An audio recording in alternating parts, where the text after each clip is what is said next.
Hello everyone, welcome to the News Browse News broadcast.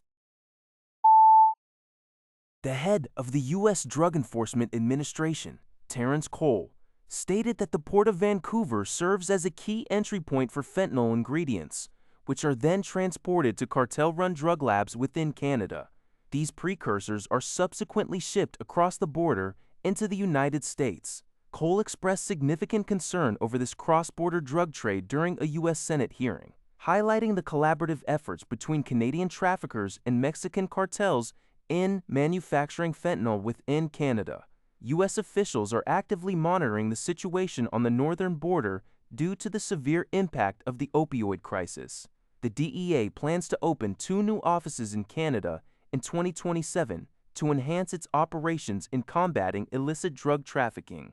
Radio-Canada International reports on these developments, including the DEA's focus on Canada as a transit point for these dangerous substances.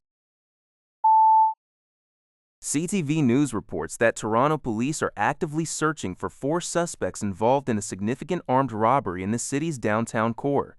The incident occurred around 4:50 a.m. on Sunday in the vicinity of Spadina Avenue and Bremner Boulevard. According to police allegations, 4 masked individuals approached victims who were inside a parked vehicle.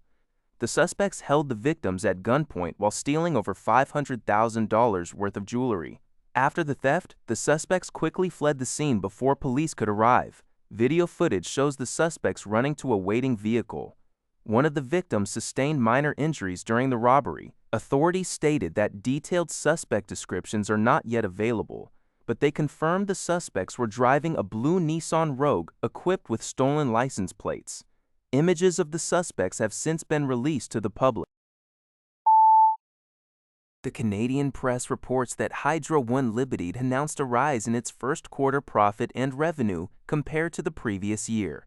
For the quarter ending March 31, the power utility recorded a net income attributable to common shareholders of $391 million, or 65 cents per diluted share.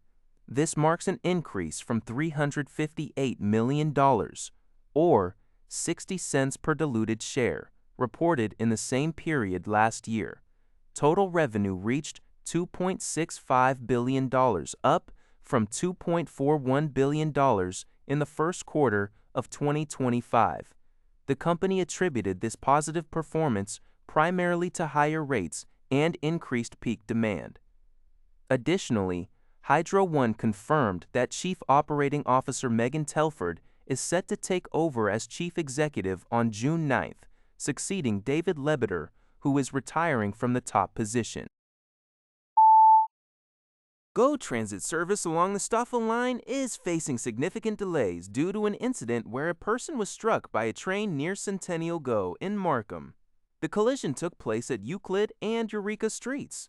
Emergency personnel have secured the scene, and train passage is halted pending an investigation. As a result of the incident, the Old Elm GO train departing at 9:08 a.m. has been canceled. Passengers are advised to board the subsequent train from Unionville GO at 10:39 a.m., which will make all scheduled stops to Union Station. City News Everywhere will continue to monitor the situation and provide updates as they become available. That's all for this video. Thank you for watching. See you in the next video.